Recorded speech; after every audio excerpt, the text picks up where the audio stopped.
كذا لحتى تتقلص المساحة اللي داخل سوريا نوعا ما، ويتم محاصرة فيها كل الكتائب الإسلامية. طبعا مثل ما بتعرفون هو سيتم للناس العامة، يعني أو اللي هم مو أبناء المذهب هذا، لكن عندي طرقي اللي أستطيع الوصول إلى كل النصوص اللي ممنوع تصل على عامة الناس على كل الأديان. حافظ الأسد عن العبادات اللي موجودة عندهم مختلفة تماما عن العلويين اللي موجودين في الساحل السوري، لأن العلويين في الساحل السوري تأثروا لما جاءوا إلى سوريا، يعني بيصلحوا هؤلاء في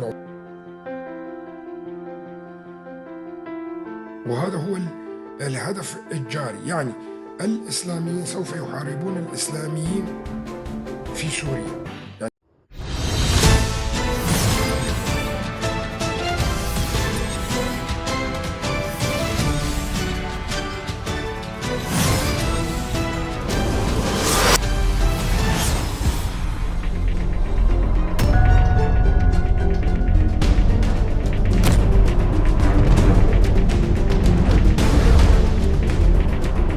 لكن للأسف الشديد أنا كنت واثق أنه كل الإعلاميين والصحفيين أنه راح يقسم منهم يتلقف هاي الكلمات الأخيرة وراح يعمل منها حوارات، يعني حتى أنه في على تلفزيونات أطلقوا برامج أنه بده يحكوا على المرحلة القادمة، وعلى حسب البروفيسور البريطاني ويلسون جاكسون حسب اللي يقولوا الأسماء، ورؤيته إلى الشرق الأوسط.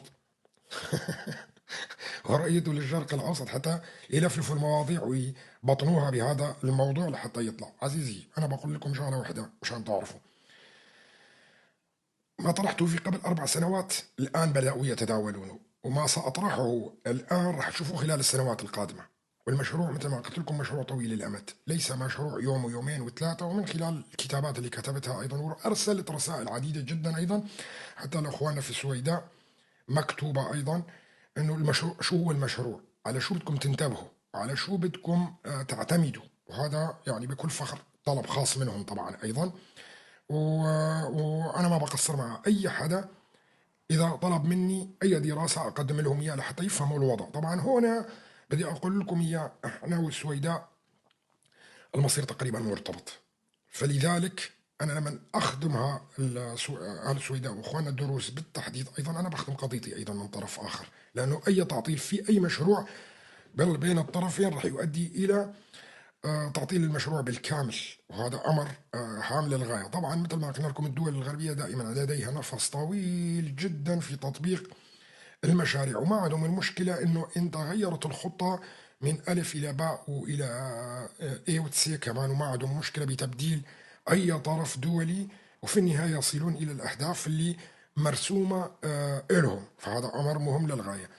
اللي مهم هو على شعوب المنطقه اللي موجوده، وبالاخص يعني الكرد العلويين السريان، يعني كمان اتمنى لهم، لكن الوضع مزري بالنسبه للاخوه المسيحيين لاسباب سياسيه متعلقه فيهم، مالي شغل بالحديث عنه الان. والاخوه الدروز ايضا انه يستفيدوا من هذا الكلام دائما، ويكونوا هم طرف في المشاريع القادمه، وما يستثنوا منها في المستقبل، وما يضمحلوا اكثر من ما هم مضمحلين بالاساس في المنطقة كلها. طبعا شواهد تاريخية قدمتها عديدة جدا بالفترات اللي فاتت، وخصوصا يعني أعطيتكم اليونانيين والبيزنطيين والآراميين والسريان وغيره، وكتبت كتابات أيضا متعددة على هذا الموضوع وتاريخهم وكيف اضمحلوا وتحولوا كلياتهم الآن إلى شعوب هجينة تقريبا، ذات ثقافة لغوية واحدة، لكن هوية تاريخية ضائعة، وأيضا هوية دموية من خلال الدي ان غير مكشوفة. وهذا أمر هام للغاية. يعني كل واحد إذا بده يروح يسوي دي ان تحليل ويكشف هو أصوله من وين وكذا، وهاي راح تصير مصيبة بالبلد كلياته. وحتى في تركيا نفسها أيضا بينطبق هذا الموضوع، وبدأت الدراسات يعني بشكل كبير للمراكز العلمية العالمية المتخصصة في علوم الوراثة الآن بدراسة الشعوب ومحاولة تطبيق سلاسل دي ان على الشعوب اللي موجودة بالمنطقة كلياتها. وهذا كمان له أهداف سياسية مستقبلية ما راح تظهر الآن، لأنه الدراسات لسه في بدايتها تقريبا، في بدايتها. وعم نشوف نحن الشيء اللي عم بيصير. يعني انت لما بتروح للمستشفى هل تعلم بأنه أي مستشفى تدخل سواء في أوروبا يعني يؤخذ منك عينة من الدي ان وتدرس تلك العينة وانت اسمك اساسا معروف عند الدولة، يعني بالملف تبعك مبين انت عربي كردي فرنسي انجليزي شو ما كان وكذا وهاي. فلما بياخذوا من عندك مثلا دم لفحص الدم عندك، يعني إذا شوفوا أنه عندك سكري ما عندك سكري، هل تعلمون أنه مراكز استراتيجية عالمية تأخذ عينات من هذه الدماء كلياتها وتقوم بدراسة الدي ان الموجودة لها من دون حتى علمك؟ هل تعلمون بهذه المعلومة ولا ما بتعلمون فيها؟ يعني أنت الآن موجود في ألمانيا وعلى بطاقة الصحة تبعيتك فزيشرون كارتي موجود اسمك موجود كذا، فبكل بساطة يعني ما خلص أنت أعطيتهم دم بيحللوا لك مشان يشوفوا إيش عندك أمراض التهابات سكري غيره غيره كذا وهاي. هناك مراكز استراتيجية عالمية لدراسة الدي ان تأخذ من المختبرات عينات من تلك الأدوية من تلك الأشخاص وتحولهم إلى أرقام إلكترونية، ما بيبعتوا لك إياه أنت بيقولوا لك والله أنت أصلك كذا وكذا وكذا، هم بيدرسوها لإلهم هم، فأنت تتحول إلى رقم إلكتروني فقط عندهم، العينة الفلانية الرقم الفلاني من المنطقة الفلانية فقط، يعني ما ممنوع أنه يصدر الاسم كاسم. فهمتوا؟ هي دراسة شعوب ما هي دراسة أشخاص. فهون الداتنشوتس أو قانون الداتنشوتس الموجود في ألمانيا ما بينطبق عليهم نهائيا، لأنه هم ما بيفضحوا بيانات أي شخص كان، ما بيفضحوا بيانات أي شخص كان وما بيطلعوا أسماء ولا بيقولوا الفلان الفلاني، لكن هي دراسات على الشعوب اللي موجودة وهي دراسات سرية كبيرة للغاية اللي بتقام يعني.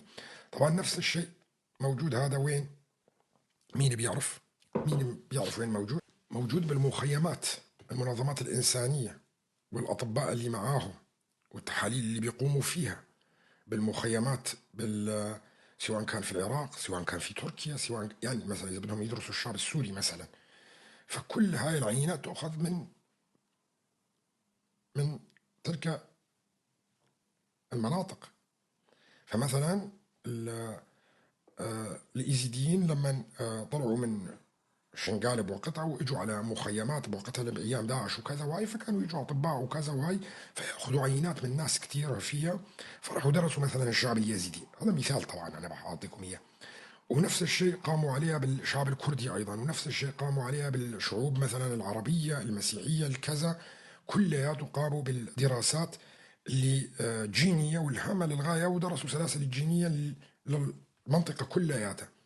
فنوعا ما هاي عملوها للحكومات ما عملوها للدراسات الشخصيه وما مكشوفه الا بمراكز قليله عددها، يعني مثلا انا بدخل على كم مركز احيانا بشوف يعني انه مثلا ايش قد مثلا من حلب عم ماخذين عينات كذا، هاي اللي ظاهر طبعا انت ما بتقدر تحصل على كل البيانات هذا امر طبيعي الا عن طريق الانترنت المظلم، اذا دفعت مصاري ممكن انك تحصل على بيانات بشكل اكبر بس من دون اسماء، وهذا امر طبيعي نحن ما بيهمنا الاسماء، يعني حتى اللي بيدرسوا في هذا المجال او بيعملوا دراسات آه، ما بيهمهم الأسماء بقدر ما يهمهم الشعوب، وأنا واحد من الناس مهتم بهذا الموضوع بشكل كبير بصراحة، لكن للأسف الشديد أنا ماني قادر إني أحصل على بيانات كتير، يعني صعب جدا لأنه تحتاج أيضا إلى حكومات، يعني هاي بيقدموها للحكومات أو يبيعوها لدول، هاي الأمور يعني أو مراكز استراتيجية كبيرة جدا في العالم اللي قادرة تدفع مبالغ بالنسبة لتلك الدراسات الموجودة، يعني كله بينباع وينشر مشان تعرفوا، يعني لا تقول والله هي منظمة إنسانية بتيجي بتقدم أكل وتقدم كذا وتقدم خيام وتقدم. شوف المنظمات الإنسانية الموجودة في العالم كلياتها اللي تيجي تقدم خيام لها دورين، دور مخابراتي ودور بالامور هاي اللي حكيت لكم عليها بالدراسات وتابعه لمراكز استراتيجيه بالعالم، فما بيصرفوا فرنك واحد ببلاش عليك، وهذا قاعده بدنا نفهمها. لما كنت اقول لكم انه مسائل انه والله في حقوق انسان وما في حقوق انسان ومنظمات دوليه وكذا، وهذا كله كلام هراء، حتى بياناتك من دون حتى ما يكون اسمك موجود وكذا، وهذا بينباع لمراكز استراتيجيه للدراسات كبيره في العالم تعمل لصالح دول، عشان تعرفوا هذا فمو كل منظمة إنسانية دخلت والله بنت وعملت وكذا وهاي هو هدفها إنساني وتعمل الهدف. أغلب المنظمات الإنسانية أو المنظمات الخيرية اللي بتدخل على المناطق هي تابعة لجهات مخابراتية، وعن طريق المخابرات تتسلل على الدول والمناطق اللي بيكون فيها اضطرابات عرقية أو اضطرابات أو حروب أو ما شابه ذلك. هذا أمر لازم تعرفوه أيضا، خصوصا الشعب الكردي. هذا مهم جدا، لازم تعرفوا المسألة هاي. لكن هون احنا بالنسبة لنا ما بنخاف من هذا الموضوع. ليش؟ لأنه يعني ايش هو بيهمك اخذوا الدي ان او ولا ما اخذوا الدي ان او تبعك وكذا وهي؟ بالعكس، هذا رح يصبط اصول اكثر ما يضر فيها نهائيا. طبعا بنرجع لموضوع السياسي بهذا الموضوع، اللي دائما مرتبطة هاي المواضيع مع بعضها البعض. هلا بدنا نرجع لموضوع غريب حسه، وملف نزع سلاح قسد اللي تحدثت عنه من شوي. تصريحاته الرسمية عن حزب الاتحاد الديمقراطي بهذا شو قال فيه؟ قال غريب حسه الرئيس المشترك لحزب الاتحاد الديمقراطي أن ملف نزع سلاح قوات سوريا الديمقراطية قد تم إزالته من جدول الأعمال ولم يعد مطروحا على الطاولة نهائيا. وأوضح حسه أن قوات سوريا الديمقراطية تعد قوة دفاع ذاتي لشعوب المنطقة، وهي مستمرة في أداء مهامها لحماية الاستقرار والأمن المحلي. هذا التصريح يؤكد استمرار الاعتراف بدور قسد كقوة حماية محلية، وعدم وجود أي نية للتراجع عن الدور الدفاعي في شمال وشرق سوريا. اليوم كانت في شركة أمريكية هامة للغاية كان يترأسها طبعا الرئيس التنفيذي لها، نسيت اسمه هذا الأسود، شو كان اسمه؟ رئيس التنفيذي لها هو الناطق الرسمي باسم التحالف الدولي سابقا، واللي يتعلم يتحدث باللغة الكردية، فهو رئيس تنفيذي لشركة كبيرة أمريكية. اليوم وقعت عقد مع بعض المستثمرين اللي موجودين في شرق الفرات، وخصوصا روج آفا، وأيضا بإشراف الإدارة الذاتية. وطبعا هذا من أول العقود الرسمية من شركة أمريكية مرموقة ومعروفة عالميا، مو مثل العقود اللي وقعها أحمد الشرق الشرج، لا الشرع، عفوا الشرع، اللي عقود الوهمية مع شركات ما لها أصول نهائيا، أو أصحابها قطريين أو خليجيين، لكن بتكون هي مسجلة في أحد الدول الأوروبية أو الأمريكية. فهذا الفرق ما بين تلك الشركات اللي وقعت مع حمد الشرع وشركات اللي وقعت الآن باستثمارات، خصوصا في قطاع البترول. يعني الشركة هاي متخصصة في قطاع البترول. لو لم يكن هناك ضوء أخضر أمريكي أكيد من الحكومة الأمريكية للاستثمار في شرق الفرات ما دخلت شركات أمريكية. وراح نشوف الفترة القليلة القادمة أيضا دخول شركات أخرى أكيد حزو هذه الشركة اللي دخلت. طبعا هذا أيضا متعلق بزيارة أحمد الشرع إلى الولايات المتحدة الأمريكية. يعني اتخذ القرار بشكل واضح وصريح، بقول لكم إياه، انه شرق الفرات خلاص ما في راح يدخل عليه لا احمد الشرع ولا غيره نهائيا، ولا اي قوى اخرى موجوده على الاراضي السوريه. فلذلك اعطوا الضوء الاخضر للشركات الامريكيه بتوقيع عقود. ليش؟ لانه اساسا اذا ما في امن وامان في اي منطقه لا يمكن ان يدخل عليها راس المال، وهذا امر طبيعي جدا. فاكيد شركه امريكيه مرموقه وصاحبة رأس مال كبير جدا ما راح تدخل شرق الفرات إلا إذا كانت ماخذة الضوء الأخضر من القيادة الأمريكية.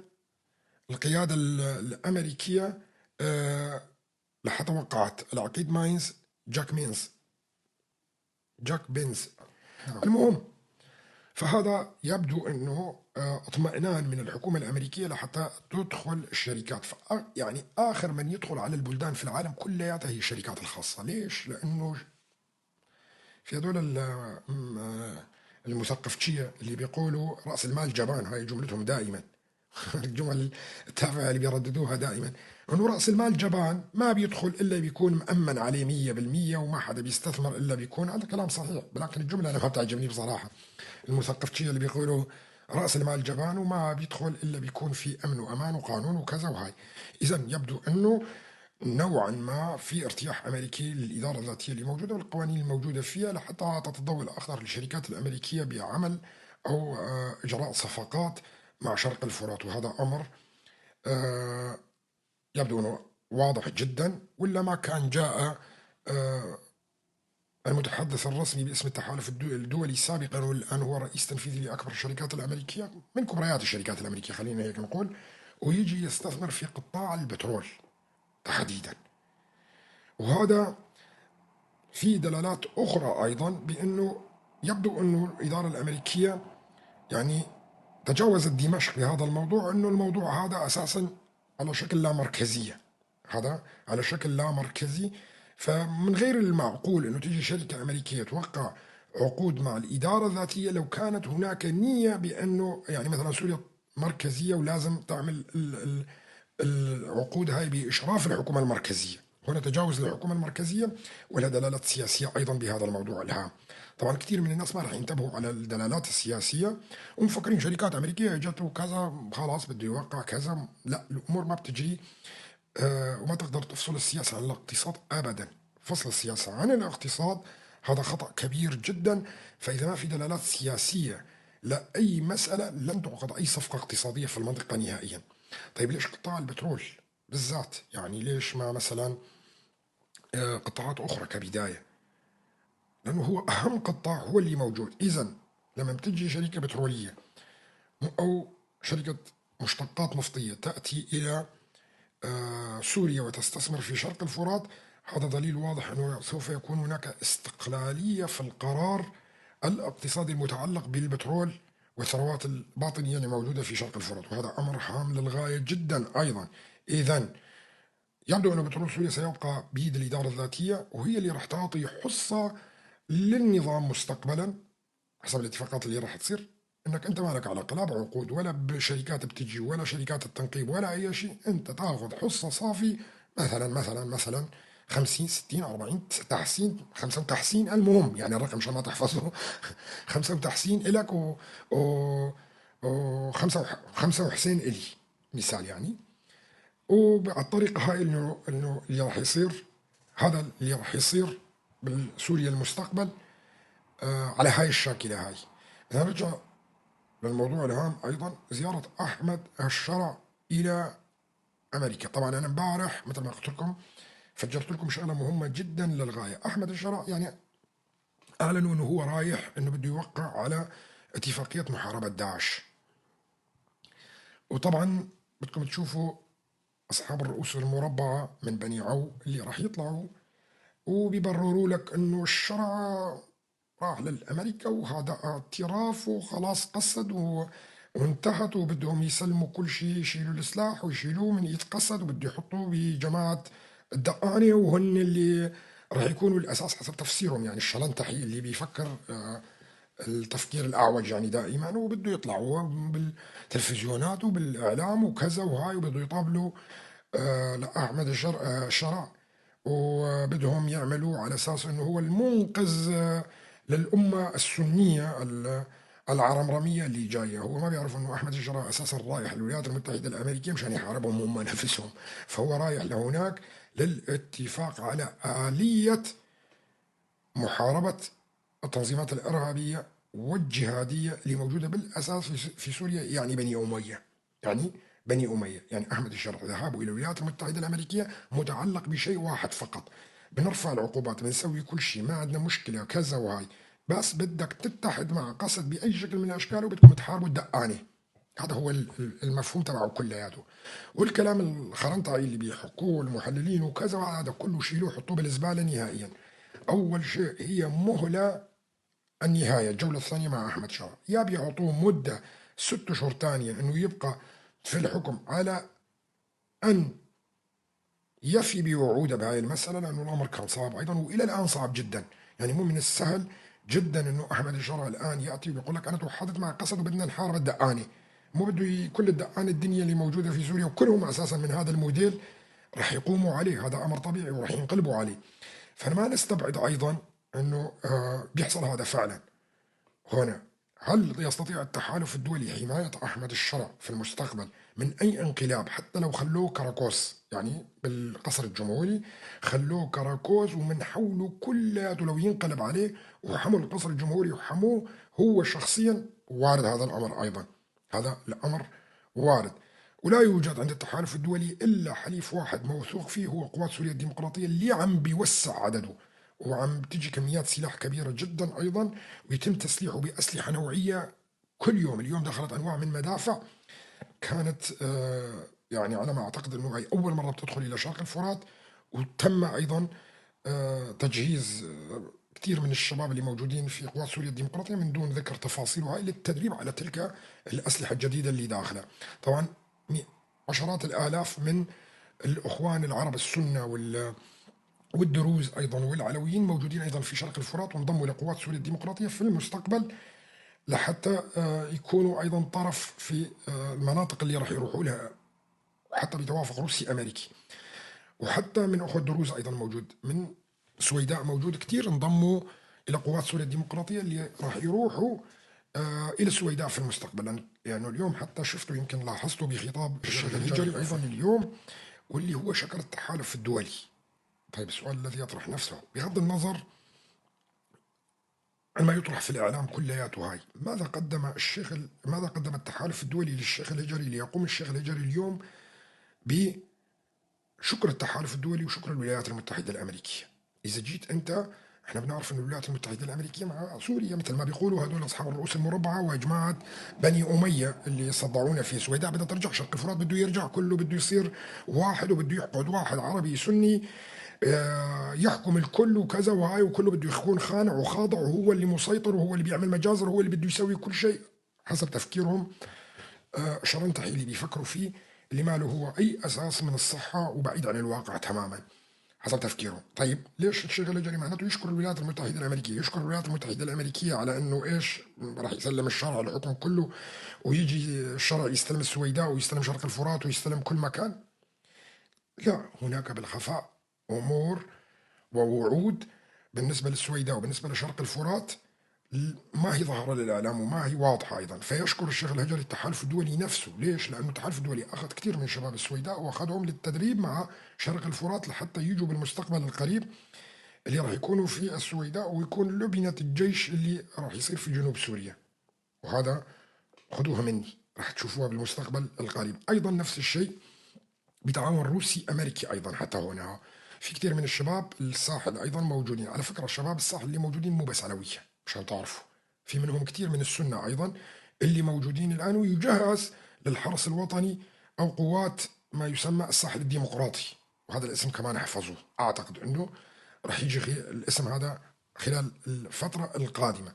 إذا ذهاب أحمد الجرع إلى الولايات المتحدة الأمريكية لوضع الخطوط الأساسية على خارطة سوريا. نعم طبعا كثير مرات خلال السنوات اللي فاتت كلياتها كنت أنبه لأمر هام للغاية، بأنه اللي بده يتبع التنظيمات التكفيرية هذا بده يتصفى في المستقبل القريب. أيضا شفنا أيضا اليوم الوزير الدفاع الأمريكي باتصال هاتفي مع وزير الدفاع العراقي نبه الوزير الدفاع العراقي أنه هناك حرب قادمة في العراق، وأيضا حذروا بلهجة تهديد أيضا أنه ما بيوقفوا ضد العملية اللي قادمة.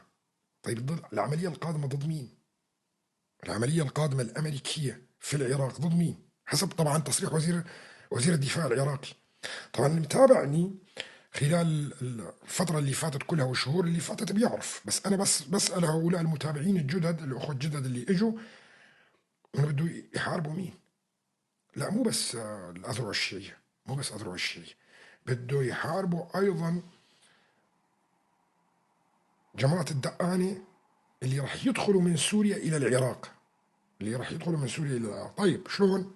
هل حدا ممكن يسألني شلون؟ طيب عندما يتم ضرب المجاهدين الأجانب اللي موجودين في سوريا بمساعدة أحمد الشرع وقوات سوريا الديمقراطية والتحالف الدولي، سيضغط على المهاجرين بشكل كبير أنه يدخلوا على العراق. عندما يدخلون العراق أيضا راح يقومون بتنظيم نفسهم هؤلاء، لأنه رافضين يدخلوا العراق، رافضين كثير منهم أنه يدخل إلى العراق. فعند دخولهم إلى العراق راح يشتبكون مع الأذرع الشيعية اللي موجودة أيضا، وراح تتفرج عليهم الولايات المتحدة الأمريكية فترة طويلة مشان تعرفوا. فسياسة الولايات المتحدة الأمريكية والقوى الغربية ضرب الإسلاميين بالإسلاميين. الآن هي ضرب الإسلاميين بالإسلاميين، يعني أحمد الشرع الإسلامي سيقوم بضرب الإسلاميين الجهاديين اللي راح يهربوا إلى العراق، والإسلاميين السلفيين الجهاديين سيتم ضربهم مع الحشد الشعبي اللي موجود في العراق، ويضربوا بعض لفترة وينهكوا بعض. الحشد الجماعة الإسلاميين اللي راح يدخلوا إلى طرابلس ودخلوا إلى طرابلس راح يتعاركوا أيضا مع حزب الله الشيعي، وراح تستمر أيضا حروب طويلة جدا، واحنا عم نشوف انه هذه الخطة تماما. فبنوا كتائب جديدة الآن هي إسلامية لمحاربة مين؟ لمحاربة حركة حماس في غزة. نعم، لمحاربة حركة حماس نفسها في غزة. فبنشوف هلا تطلع كتائب جديدة كذا عم تكفر حماس، وعم تقول حماس هي السبب مأساة غزة، واحنا لازم نحارب حماس، وعم يسلحوها أيضا، عم يسلحوا هؤلاء. وهذا هو الهدف الجاري. يعني الإسلاميين سوف يحاربون الإسلاميين في سوريا. يعني كثير من الكتائب الجهادية اللي موجودة بعد ما يرجع أحمد الشرع من الولايات المتحدة الأمريكية راح تكفر أحمد الشرع وتكفر كتائب، وبعدها في ناس من الجيش الوطني اللي موجود راح توقف مع بعض الكتائب، وفي ناس راح توقف مع أحمد الشرع. فإحنا داخلين إلى فوضى عسكرية قادمة على المنطقة. طبعا أنا هنا بنصح قوات سوريا الديمقراطية أنه دائما في علم الحروب اللي قريته، أنا زلمة ماني عسكري ولا أفهم بالعلوم العسكرية ولا أي شيء، بس اللي قريته على الأقل، دائما عندما تدخل الحروب أنت متأخر بتكون أنت المنتصر. من يبدأ بالحروب دائما هو الذي يدفع أكثر الأثمان. وهذا أمر من تجربة اللي قريتها عن كل الحروب اللي حصلت في العالم تقريبا. فأنا ما بنصحهم بيكونوا بشكل مباشر رأس حربة، لا، لأنه أنا مثل ما قلت لكم ليس بالضرورة أن ينجح أحمد الشرع، ليس بالضرورة أن ينجح أحمد الشرع في سوريا. وعدم نجاح أحمد الشرع في سوريا يعني الخطة ب. الخطة ب شو بتقول لك؟ بيقول لك بيدخل قوات سوريا الديمقراطية إلى الساحل، وبيدخلوا إلى السويداء بالتعاون مع الأخوة الدروز اللي موجودين فيها، وينرسم طوق بالمنطقة هاي كلياتها، ويسيطر 3 أطراف منهم أيضا على دمشق. كلام لأول مرة. إذا فشل أحمد الشرع، من الطرف الآخر أيضا يدخل التحالف الدولي. التحالف الدولي راح يدخل على مناطق غرب الفرات. يعني وين؟ يعني إدلب مع أبو عمار الإدلبي والمناطق هاي، ويسيطروا على الشريط الحدودي الموجود في تركيا، فيحصروا هؤلاء الجهاديين كلياتهم في وسط سوريا. الخطة البديلة إذا فشل أحمد الشرع، هي الخطة البديلة إذا فشل أحمد الشرع، وسيتم محاربة الكتائب اللي موجودة فيها كلها بحصار خانق، أغلاق الحدود الأردنية اللبنانية لحتى ما يصير دخول وتسلل، أغلاق الحدود التركية أيضا، وأساسا الحدود العراقية مغلقة سواء من طرف العراق أو حتى من طرف قوات سوريا الديمقراطية الموجودة والقوات الموجودة في التنف. هاي الخطة البديلة اللي راح تكون. هلا هاي الخطة بدنا نشيلها ونحطها على جنب، أنا بس حطيتها مشان تصير إيش؟ كلام ذو حقوق إلي أنا. فهمتوا؟ عشان إذا نرجع للفيديو بالفترة القادمة وكذا وحصل الثانية بنرجع نشوف مين حكى أول واحد فقط. هلا بيطلعوا كتير بعدين راح ياخذوا هذا الحديث ويعملوا منه قصص وروايات. خليه هذا على طرف. الآن أحمد الشرع سيذهب إلى الولايات المتحدة الأمريكية، وهو راح يوقع أكيد على محاربة داعش. بالمقابل سيتم رفع بعض العقوبات اللي مفروضة عليه لحتى تساعده يستمر.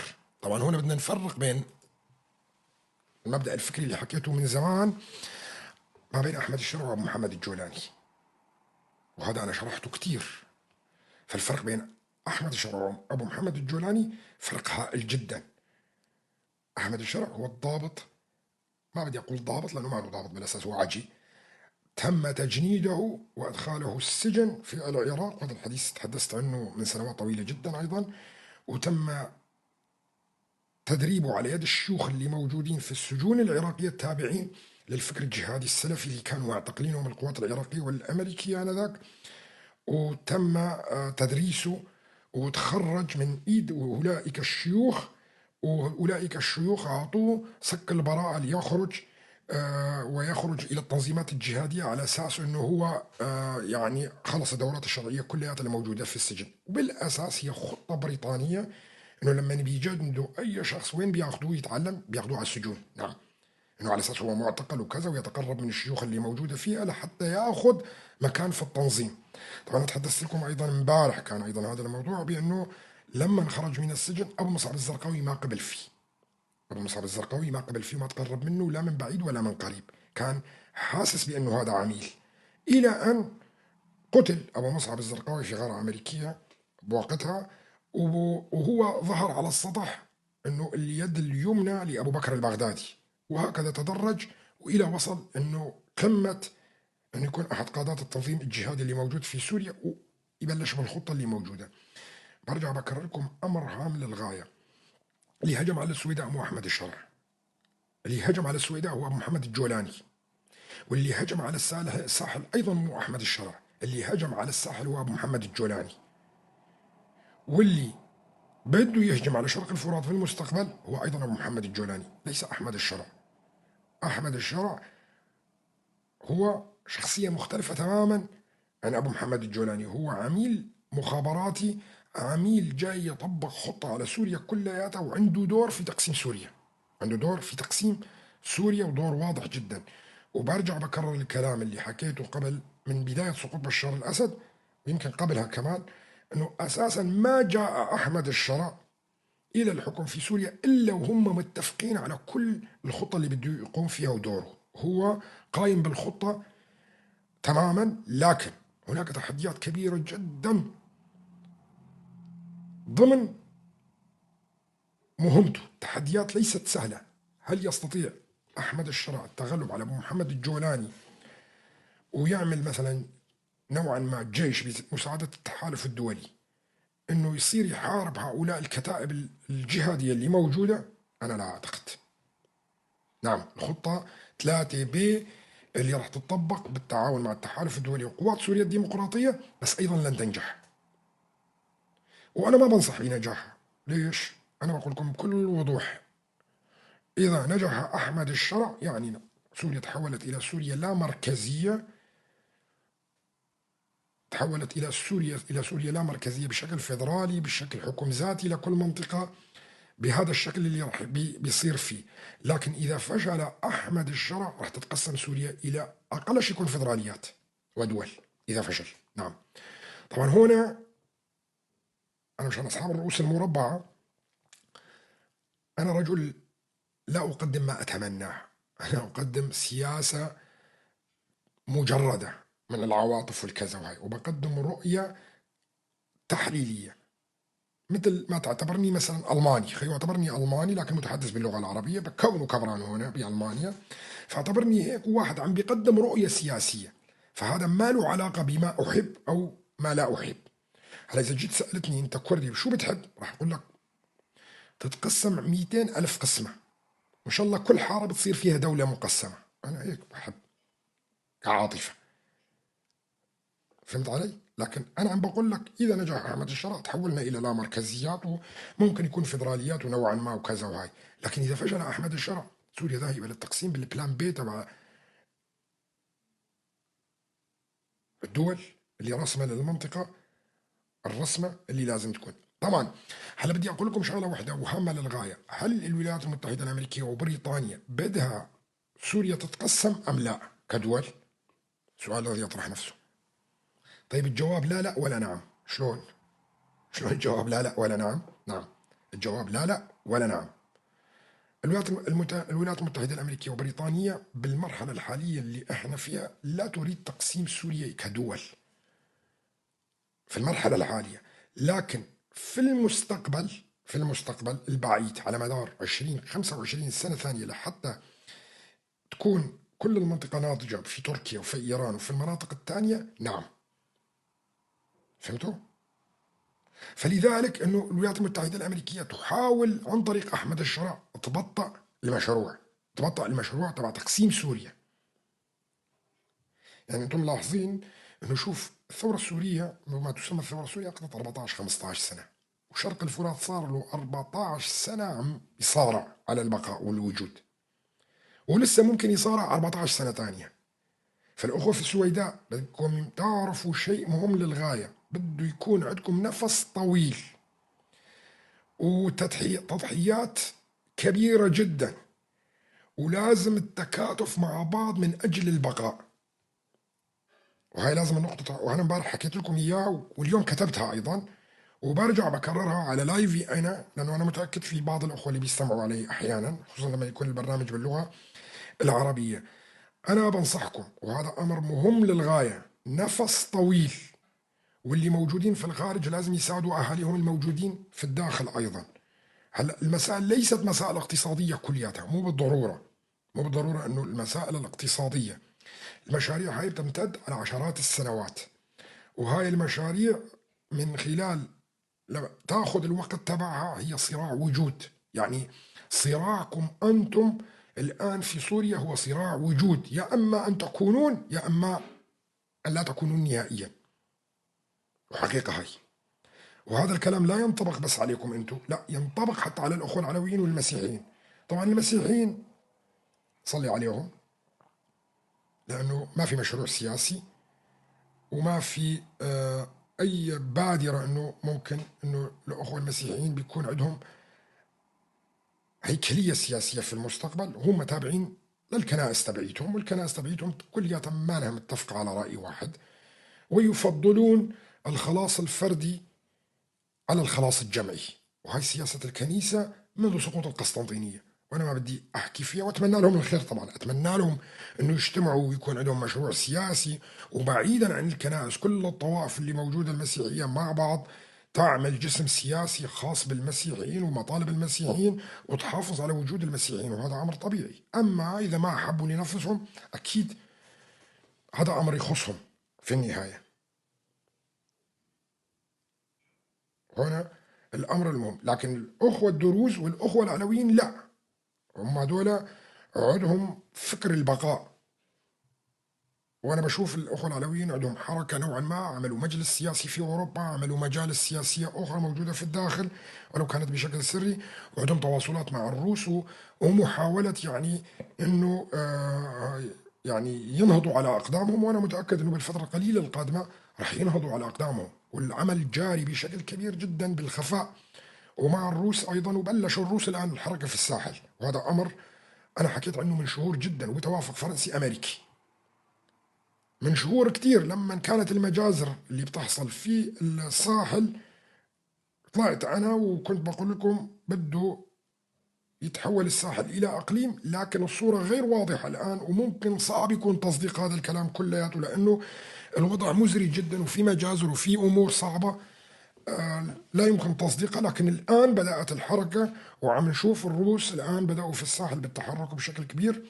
وامبارح تحدثت لكم عن اتفاقية ألاسكا اللي حصلت ما بين بوتين وترامب. وأول يوم أيضا بهاي الجلسة اللي قادت ظنت الناس كلها على أوكرانيا وحلوا أوكرانيا ووقف القتال وكذا. الولايات المتحدة الأمريكية ليس من مصلحتها أبدا وقف الحرب الأوكرانية. وأنا تحدثت باللغة الكردية كثير على هذا الموضوع، لكن راح بدي أعيده باللغة العربية مشان الأخوة طبعا اللي بيهموني واللي بحبهم الأخوة الدروز والأخوة العلويين اللي دائما موجودين في اللايف كمان يفهموا هاي. أول ما التقى ترامب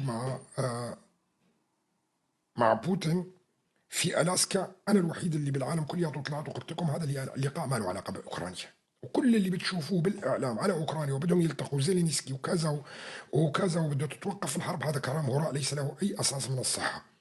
لازم تعرفوا شغلة واحدة وهامة للغاية، أنه ليس من مصلحة الولايات المتحدة الأمريكية نهائيا وقف الحرب الأوكرانية الآن. ليش؟ لأنه المشاريع الدفاعية في أوروبا لم تنتهي بعد، والمشاريع الدفاعية في أوروبا قائمت أساسا على الحرب الأوكرانية والتهديد الروسي.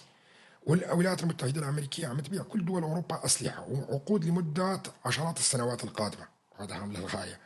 فكل المخازن تبعية الأسلحة فضيت تبع الولايات المتحدة الأمريكية، وعقدت صفقات طيارات اف 15 واف 16 واف 35 وغير الصواريخ وصواريخ توماهوك وغيرها، وأنظمة الدفاع الجوي باتريوت وغيرها كلها تساعد مع كل دول الاتحاد الأوروبي بعقود. هاي الشركات بدها تشتغل لعشرات السنوات لحتى تمد أوروبا دائما بتلك الأسلحة. مو من مصلحة الولايات المتحدة الأمريكية توقف الحرب الأوكرانية الروسية. وإذا قلت لكم كلام إنه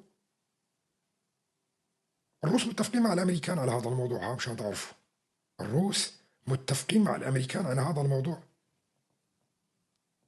طبعا أنا ما راح بدي أحكي بمصالح الروس الآن، لكن أمر غريب شلون الروس والأمريكان متفقين على حرب أوكرانيا. نعم، يعني شوفوا حتى أنتم لا يتقدم الروس بالحرب الأوكرانية كتير، اللي كانوا عم بيقولوا كلياتها انه خلال يومين وثلاثة بتكون سقط كييف كمان.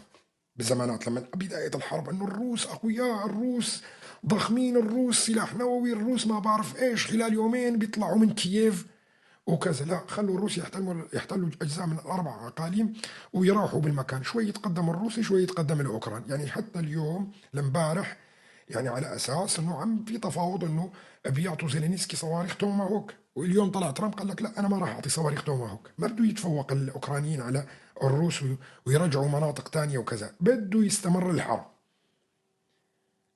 لا هذا يغلب هذا ولا هذا يغلب هذاك. وهي هي المصلحة الكبرى لبريطانيا والولايات المتحدة الأمريكية. احنا شفنا تركيا أيضا راح عملت صفقة طائرات مع بالبريطانيين، والبريطانيين عم يبيعوا الأوروبيين أيضا، ونفس الوقت الأمريكان عم بيعيدوا. ونفس الشيء التخمة الاقتصادية الكبيرة اللي صارت في أوروبا بلشت تفتح خزائن الأموال فيها، بتمول فيها الحرب الأوكرانية، أوكرانيا نفس الوقت، وتمول فيها جيوشها، حتى تمول فيها جيوشها.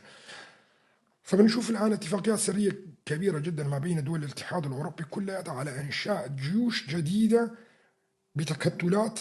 يعني مثلا بنشوف الدولة الاسكندنافية وقعت كلياتها على اتفاقية مع بعضهم البعض لتمويل جيش مشترك ما بيناتهم، النرويج، الدنمارك، السويد، وفنلندا وإيسلندا.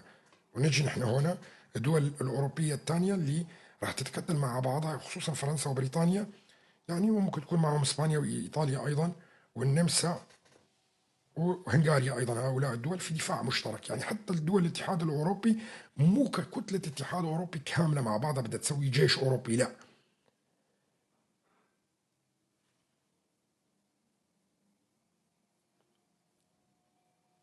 وهذا امر مهم للغايه بدنا نعرفه. لماذا؟ انه الولايات المتحده الامريكيه يهمها استمرار الحرب الاوكرانيه على الاقل عامين اخرين، على الاقل تقريبا. وبدأت تتركز الولايات المتحدة الأمريكية، تركت أوكرانيا وروسيا في صراع هناك، وبدأت تركز على الشرق الأوسط، بناء القواعد في الشرق الأوسط خصوصا. يعني بنشوف نحن اليونان وبلغاريا وأرمينيا وأذربيجان الآن راحت على القوس الآخر من المنطقة الأخرى، وبدأت تركز على الخليج. طيب، تتذكروا كلامي سابقا أنه الخليج بالأساس أيضا راح يفتعلوا فيه مشكلة، بحيث يتوقف النفط الخليجي إلى العالم، وبدهم يرجعوا أهل الخليج على الجمال مرة أخرى. وقلت لكم إمتى؟ ولا ما تتذكروا هذا الكلام ولا ما بتتذكروا هذا الكلام؟ عندما تنفتح حنفية البترول الفنزويلي لابد من توقف حنفية البترول العربي. عندما تفتح حنفية البترول الفنزويلي اللي هي تعادل أكثر من 20 أو 25 برميل نفط في اليوم، يجب إغلاق حنفية البترول العربي. ليش؟ حتى توازن الأسعار البترول في العالم كلياتها.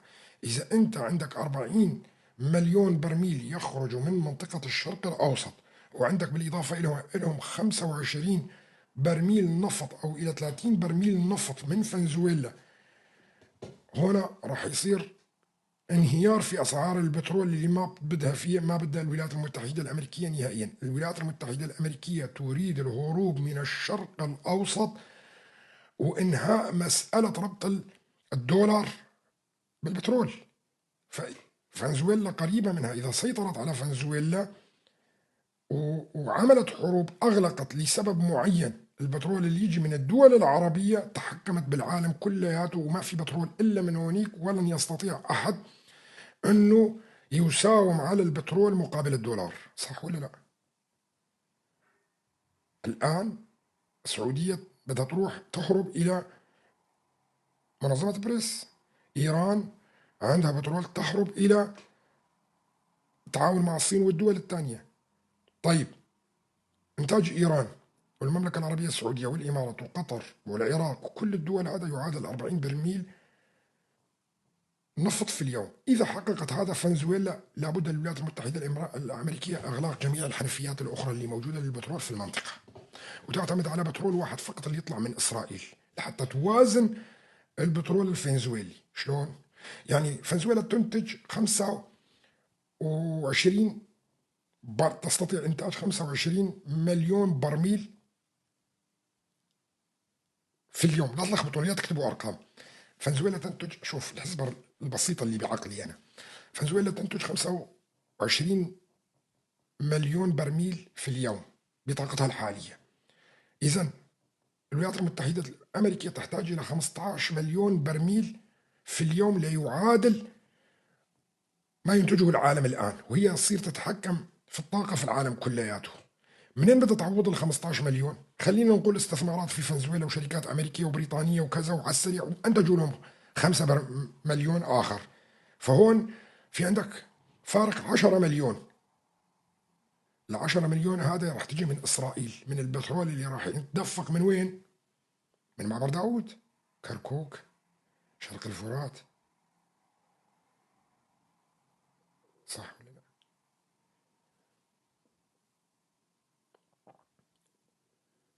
أنا بعرف هاي المسائل صعبة على العقل كتير في الوقت الحالي، صعبة على العقل في الوقت الحالي، لكن بعد فترة ما راح تكون صعبة. هنا إذا لأي سبب من الأسباب تسكر الخليج الفارسي أو الخليج العربي كما يسمونه، ضغطوا على إيران كتير وسكرت المعبر، ما في ولا برميل بترول يستطيع أن يخرج من الخليج. طيب راح يجيني واحد بيقول لي من خليج عدن،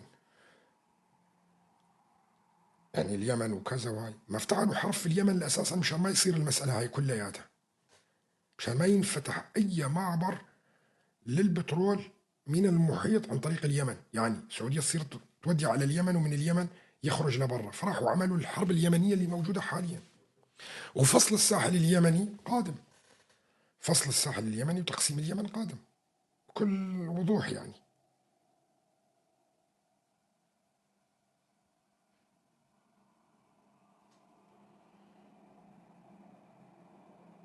فأي ضغط على إيران في المستقبل، ما بدهم يقسموا إيران ولا يضربوا إيران، يعني يوجعوا إيران ولا أي شيء.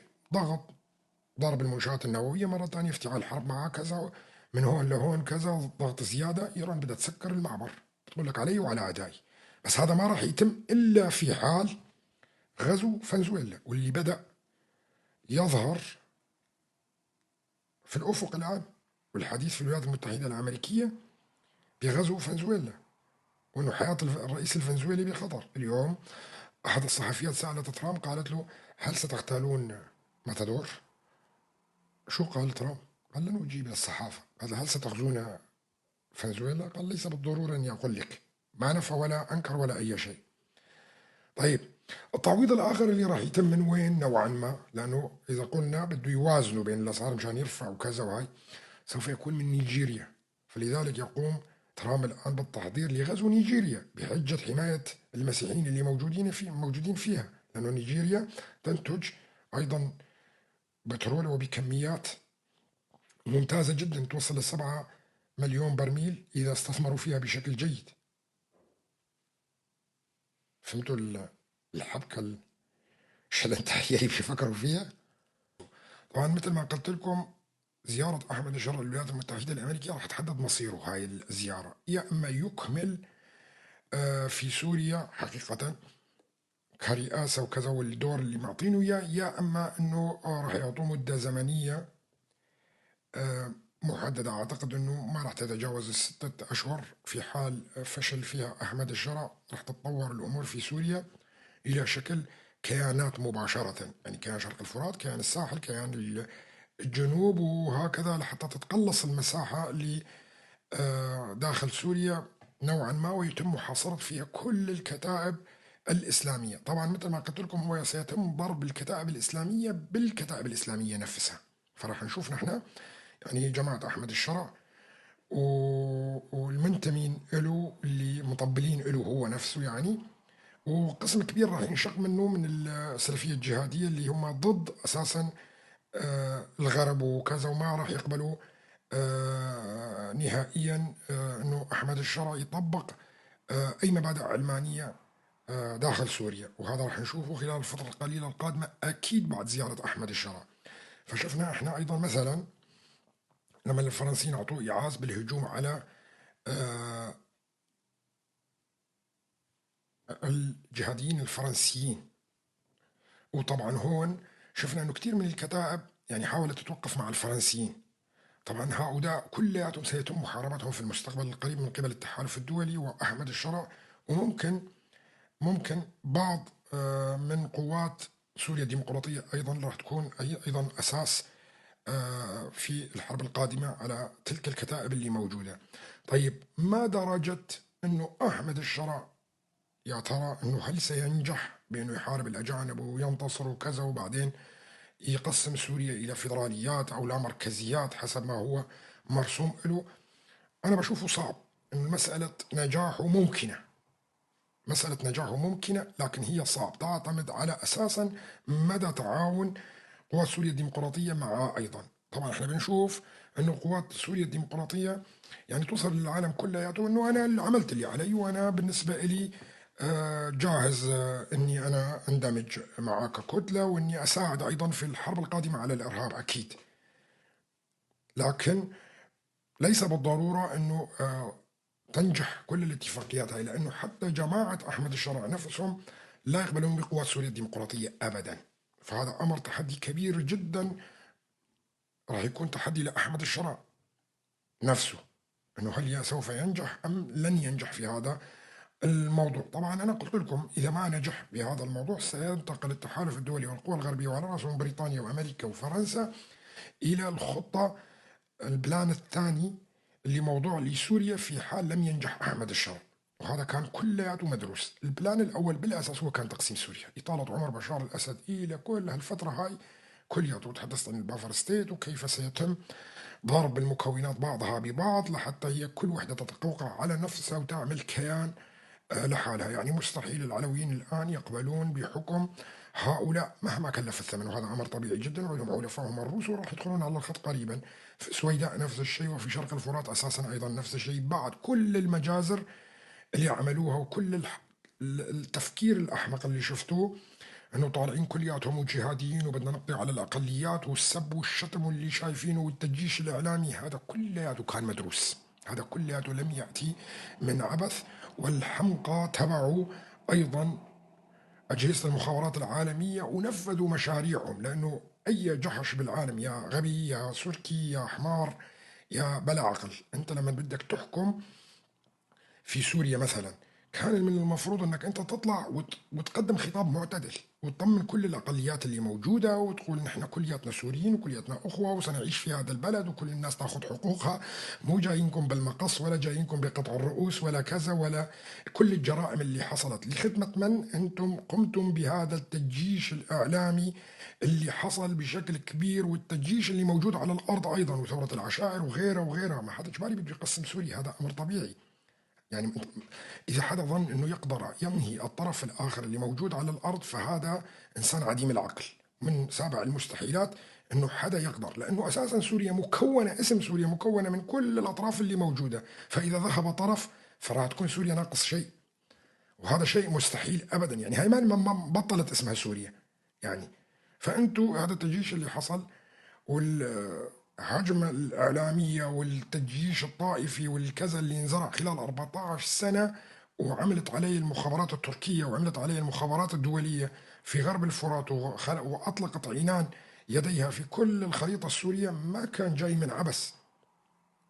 هذا ما كان جاي من عبث نهائيا، هو مدروس. هم تركوا لهم الأمر هذا كلياته. وبرجع بقول لكم الخطة الدولية هو ضرب الإسلاميين بالإسلاميين والقضاء عليهم حقيقة، بعد ما تنفذ المشاريع اللي بتحصل على المنطقة كلها واللي أنا سميتها بافر ستيت قبل سنوات عديدة جدا، اللي هي فصل الشعوب والطوائف بعضها عن بعض. طيب مرحلة التصفيات القادمة هي مرحلات أعتقد أنه راح تكون أكثر دموية من اللي راح. سؤال شلون؟ نعم، المرحلة القادمة راح تكون دموية أكثر من المرحلة اللي فاتت بالتأكيد، لأنه الإسلاميين عندما يحاربون الإسلاميين والكتائب هاي كلها غير منضبطة راح تحارب بعضها، راح يكون في أعداد هائلة جدا من القتلى، وهذا راح يؤدي إلى إيش؟ إلى حرق الشعوب اللي موجودة في المنطقة وتقليل عددها بشكل كبير، مثل ما شفنا الآن في السودان. أيضا شايفين احنا في السودان العالم صامت بشكل كامل، ومجازر التطهير العرقي وفصل الشعوب من من السودان عم يتم على قدم وساق لحتى يقسموا السودان، مثل ما قلت لكم 5 دول جغرافية في المستقبل، واللي هي أساسا على حوض النيل وأهم دولة في العالم تقريبا. السودان، هل تعلمون بأن السودان هي تعتبر سلة العالم الغذائية التي تستطيع أن تغذي العالم كل موسم منها 3 سنوات للعالم كلياته؟ الثروة الحيوانية اللي موجودة في السودان هي أكبر ثروة حيوانية في العالم كلياته، والزراعة الموجودة في السودان هي أكبر زراعة موجودة، هي بداية نهر النيل، والأراضي كلها سهلية وزراعية وخصبة جدا، غير مناجم الذهب والأمور والبترول اللي موجود في الجنوب وغيره وغيره كتير. فالسودان هي أيضا جزء من مشروع البافر ستيت اللي عم يتطبق بأقصى الجنوب الأفريقي من عندنا من الشرق الأوسط، واللي راح يمتد إلى الشرق الأوسط كلياته نفس الشيء. طبعا في كثير من الناس بتقول والله مصر انه هي بدها تاخذ دور والمستقبل، وهي اللي راح تتشارك، وهي اللي راح تعمل، وهي في سوريا. مصر لا حول ولا قوه لها نهائيا، وتم تحييدها بشكل كامل. مصر جزء نهائيا، لا مصر ولا تركيا. يعني شفنا نحن نتنياهو صار له كم يوم بيطلع وبيقول لك لن نقبل ابدا باي مشاركه تركيه في غزه، لا باعاده الاعمار ولا بالقوى الدوليه اللي راح تدخل ولا اي شيء. مصر ما راح تشارك ايضا بشكل كبير بقوات كبيره.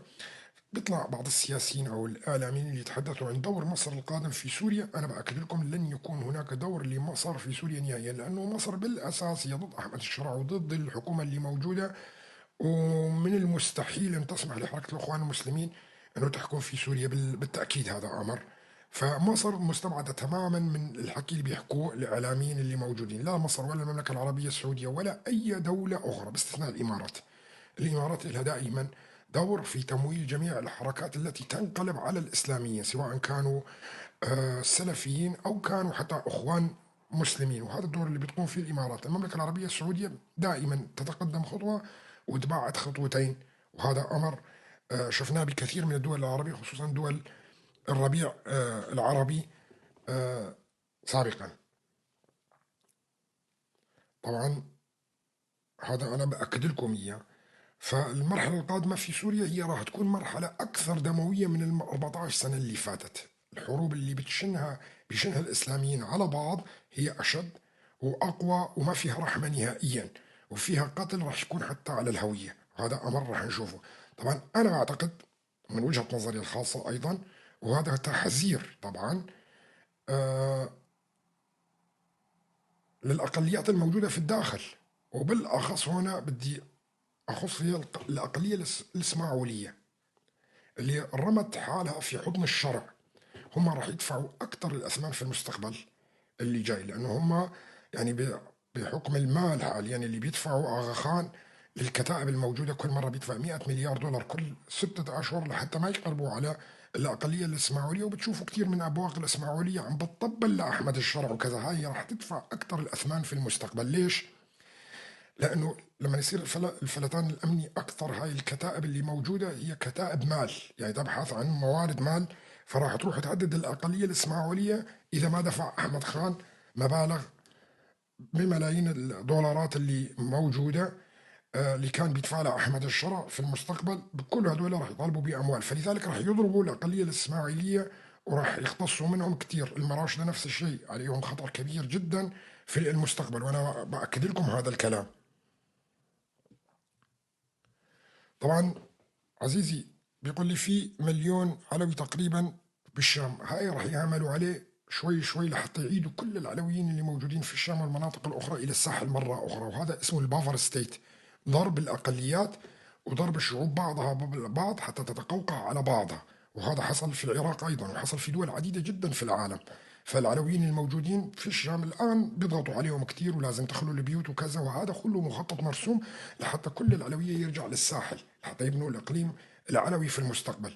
والإقليم الشامي هو راح يضل إقليم صوفي تقريبا، وراح يخرجوا فيه، يخرجوا حتى الجهاديين بعد ما الجهاديين يخلصوا المهمة تبعيتهم ويطلعوا كل الأقليات اللي موجودة في الشام منها. يعني حتى فيها دروز كلياته كمان لازم يروح على الجنوب، والعلويين اللي موجود فيها لازم يروحوا على الساحل، وكمان فيها كرد أيضا لسه مثل ما بيقولوا ما اجاهم البل بس، لكن في المستقبل راح يجيهم، هذا اكيد. نحن داخلين على مرحله فوضى كبيره جدا.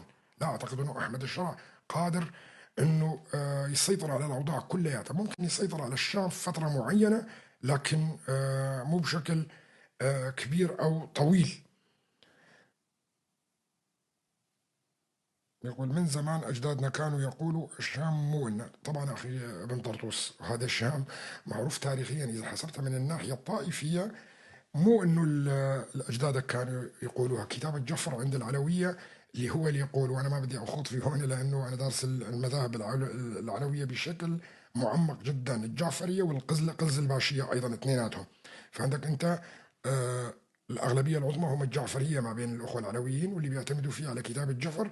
والكتاب الجفر بيقول لك أهل الشام بالنسبة أرض الشام بالنسبة لنا ملعونة بالنسبة للأخوة العلويين. وأنا ما بعرف ليش كانوا مصرين على السيطرة على الشام بالسنوات اللي فاتت، وكثير منهم يعني كمان انتقلوا إلى الشام، مع أنه المبادئ الدينية للأخوة العلويين هي بعيدة كل البعد.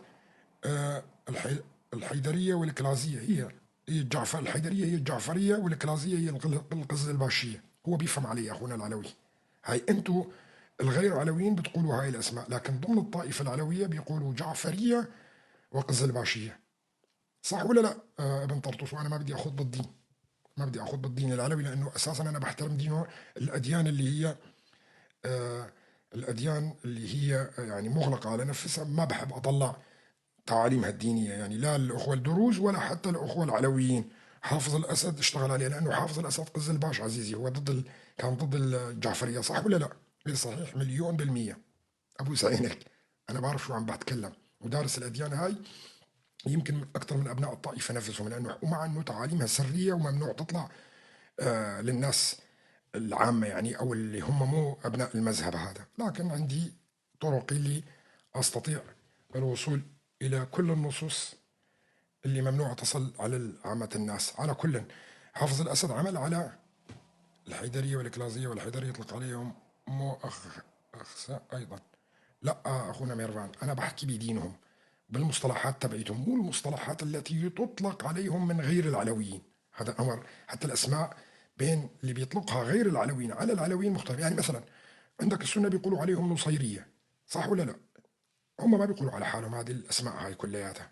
وفي ناس اللي بتقول لك عليهم انه على اساس انه هم حيدريه وغلازيه، بس الاسماء هاي كمان غير صحيحه، لانه الاسماء اللي هم بيطلقوا على نفسهم فيها هي المهمه. يعني في ناس بتطلق على الكرد اسماء تانية كمان، بس انت ما بتقبل، ما يعجبك هذا الاسم، ما بتحب انه حدا يطلقوا عليك. فهاي الاسماء كلها اطلقت عليهم من قبل اعداء الطائفه العلويه.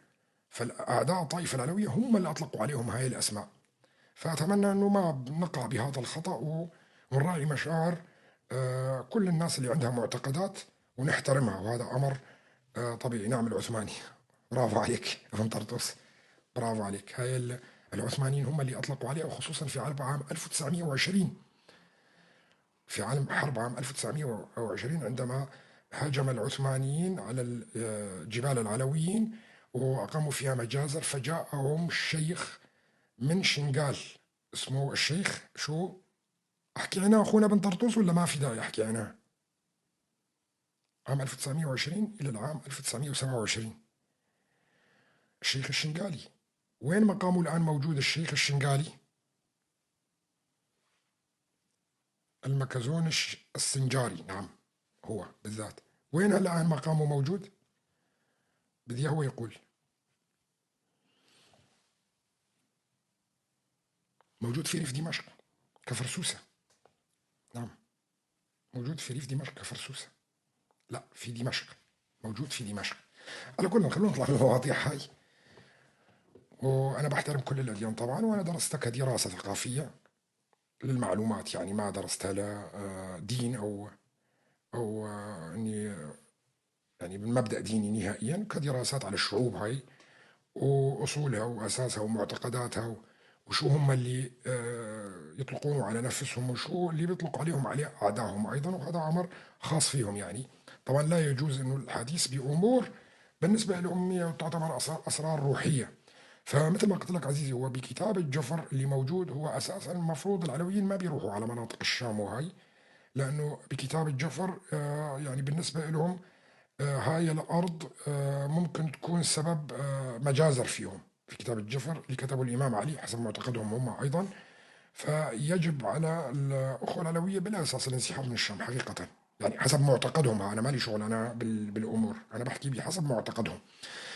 فخلينا نفوت بالموضوع الأهم للغاية ونرجع على موضوع البافر ستيت، وخلونا من المواضيع الدينية والطائفية ما بتفيد حدا نهائيا إلا أصحاب المعتقدات نفسهم. فالخطة هي بالأساس تفريغ العلويين من الشام، وأنه بيروحوا مرة تانية على مناطق الساحل السوري، وكمان تفريغ قسم من السنة اللي موجودين في الساحل السوري اللي راح ياخذوا مكانهم في مكان آخر. على شفنا التغيير الديموغرافي اللي بيحصل أيضا كتير من شرق الفرات أو حتى مناطق دير الزور وما دير الزور، وهي انتقل إلى مناطق الشام وغيرها. طبعا هاي كلياتها مثل ما قلت لكم يا أخوة راح تكون قنابل موقوتة في سوريا حقيقة، وراح تؤدي إلى حرب طائفية كبيرة جدا. لا أهل الشام بيقبلوا في أهل دير الزور والمناطق الشرقية نهائيا في الشام، ولا أهل الشرقية ودير الزور هاي يقبلوا بأهل الشام الصوفيين نهائيا، لأنه أغلب أهل الشرقية وهي كانوا في غرب سوريا، وكمان يعني كلياتهم تحولوا إلى الجهادية السلفية. ففي صراع كبير جدا ما بين الجهادية السلفية والصوفية، لأنه الجهادية السلفية هي بتكفر الصوفية، يعني هي بتكفر الصوفية ممكن تكفير شديد جدا، وتعتبرهم يعني حتى في نصوص أنهم قبورية يعني حسب مبدأهم. فبيقول لك هؤلاء الصوفيين أصحاب بدع، وكل بدعة ضلالة، وكل ضلالة في النار. فهؤلاء أساسا بالنسبة لهم حتى الصوفية المسلمين اللي موجودين، وغالبية تقريبا سوريا هي من المذاهب الصوفية، سواء كانت النقشبندية أو الرفاعية أو غيرها، تعتبرها الجهادية السلفية هؤلاء كلهم كفرة. وتقول يعني تعتمد حتى على أحاديث نبوية بأنه لا تشدوا الرحال إلى القبور، وهؤلاء اللي بيمجدون القبور واللي بيروحوا آه على المزارات وعلى الشيوخ، وهذا كلياته بالنسبة حتى القبر بالنسبة لهم لا يجوز أن يكون مرتفع أكثر من شبر عن الأرض أو 5 أصابع عن الأرض. فلذلك يعني بتشوفهم حتى يدمروا كل القبور اللي موجودة في سوريا كلياتها، وبيسموا الآخرين بالقبوريين، بيسموا الآخرين بالقبوريين. فنحن فعلا انه الثقافه الجديده اللي دخلت على سوريا، بغض النظر انه انا كنت مع هذا ولا مع هذاك ولا مع ذاك، انا من الناحيه العلميه بقولها ستؤدي الى كوارث كبيره جدا في سوريا، وراح تحصل انفجارات الطائف داخل الطائفه السنيه نفسها. هلا اللي كثير من الناس ما بيعرف انه السنه ما انهم واحد. يعني كثير من الناس وخصوصا الأخوة اللي موجودين في الساحل والأخوة الدروز والكرد أيضا ما بيعرفوا أنه السنة ما نون واحد. لا لا، في خلاف كبير جدا ما بين السنة، ما بين الصوفية وما بين ال- السلفية الجهادية. وطبعا السلفية الجهادية هي جديدة دخلت على سوريا، دخلت. هنا في فرق ما بين السلفية والسلفية الجهادية حتى ترى السلفية مختلفة تماما عن السلفية الجهادية عشان تعرفوا. هاي أنا لما بتحدث عن السلفية الجهادية. فالسلفية الجهادية هي معناها نفس السلفية اللي بيسمونهم أهل السنة والجماعة. أهل السنة والجماعة هي السلفية، لكن السلفية الجهادية هو يعتمد على نصوص خاصة لابن تيمية، خصوصا بكتاب الفتاوي اللي صدر من ابن تيمية وقتها. فبيمشوا على منهاج ابن تيمية، لكتاب اللي كان اسمه منهاج السنة. وهنا في الفرق. السلفية العادية هي بتمشي على وصايا وفتاوي ابن تيمية، ولكن ليست الجهادية، اللي بتعتبر أنه فتاوي ابن تيمية غير ملائمة للعصر الحالي. وفتاوي ابن تيمية خرجت أساسا ضد المغول والتتار بالحملة اللي كانت موجودة على العالم الإسلامي والدولة العباسية بهذاك الوقت. فكتير من هؤلاء يرفضون هذا الأمر، يقول لك لا، فتاوي ابن تيمية ماشية في كل وقت وفي كل عصر. هنا الفرق ما بين السلفية والسلفية الجهادية، مشان نعرف هذا الموضوع تماما ونفصلها بعضها عن بعض. طبعا الصوفية مختلفة بشكل كبير جدا عن بعضهم البعض، وأكبر دولة هي صوفية وتابعة للصوفية هم الدولة العثمانية. يعني محاسن شوف الصدف اللي حاصلة انه تركيا دولة صوفية بشكل كبير وتدعم الجهادية السلفية، بس ما بتدعم الجهادية السلفية كمبدأ ديني في سوريا، لا كمصالح، كتحقيق مصالح للدولة التركية. وهنا الفرق الصفوي تابع لتركيا. لا، الصفوية هي الاثنى عشرية، إيران هي الاثنى عشرية، الاثنى عشرية صفوية، هم طلعوا المذهب الاثنى عشري. هلا بدنا ندخل مسألة الأديان، والموضوع مختلف تماما عن المسائل السياسية اللي بنطرحها، وما بحب أخوض فيها بصراحة. أنا ما بخوض فيها إلا إذا بيخدم فكرة سياسية بدي أقدمها فقط.